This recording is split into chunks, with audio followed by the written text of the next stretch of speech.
4 கேரக்டர்கள்: அன்பு, தாழ்மை, பரிசுத்தம், கீழ்ப்படிதல். அன்பு, தாழ்மை, பரிசுத்தம், கீழ்ப்படிதல். கீழ்ப்படிதல்னா மாடுகள். அந்த மாடு பசு மாடு பிடிக்கும், களை மாடு ஏற்றி கீழ்ப்படிதல் மாடு. ஹல்லேலூயா. 4 பூர்ணமாக இருக்கணும். எப்படின்னா பூர்ணமாக இருந்தால் கல் ஷேப் ஆகும். இல்லைன்னா ஷேப்லெஸ், அதெல்லாம் வச்ச முடியாது. ஹல்லேலூயா.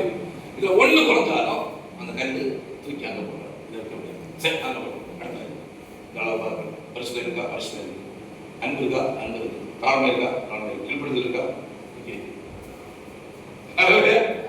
ஃபிக்ஸ் பண்ணு. நான் ஒரு கொத்தனை இல்லை, கொத்தனை தான் கட்டிட்டீங்களே. இந்த கல் இது நம்ம தான் கல், நீங்களும் கல். 1 2 3 4 கல் 5 6 7 நம்ம இப்போ எத்தனை கல் இருக்கோம்?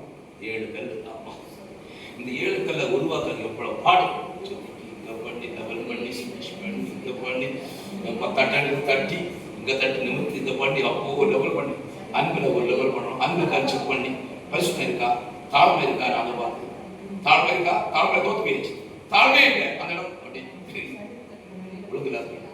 இந்த தாழ்மை எப்போ வரும்? அப்போ அதிக நம்ம உருவாக்க மாட்டோம். தாழ்மையை செக் பண்ணி பார்க்கறது தான் சில சோதனை வரசு. தாழ்மை கவனிக்கிறீங்களா? பேசுறேன் முக்கியமான நேரம் போயிட்டு இருக்கு. அப்ப அந்த தாழ்மை இருந்தாதான் என்ன முடியும்? தாழ்மை எவ்வளவு இருக்குதுன்னா தாழ்மையில இருந்து நம்ம எங்க இணைய முடியாது. ஏசுல சான்ஸே. பெருமை இருந்தா லூசிபர் பெருமை பிடிச்சு கீழே தான். பெருமை உள்ளவங்களை வைக்க மாட்டாங்க ஆண்டவர். ஹல்லேலூயா. சரி, இப்ப மணவாட்டியை பற்றி பார்த்தோம். மணவாட்டியுடைய 12 கல்லை பார்த்தோம் இல்லையா? அந்த 12 கல்ல ஒரே ஒரு கல்லை பார்த்து நம்ம என்ன செய்தி முடிக்க போறோம். இன்னும் 5-10 நிமிஷத்துல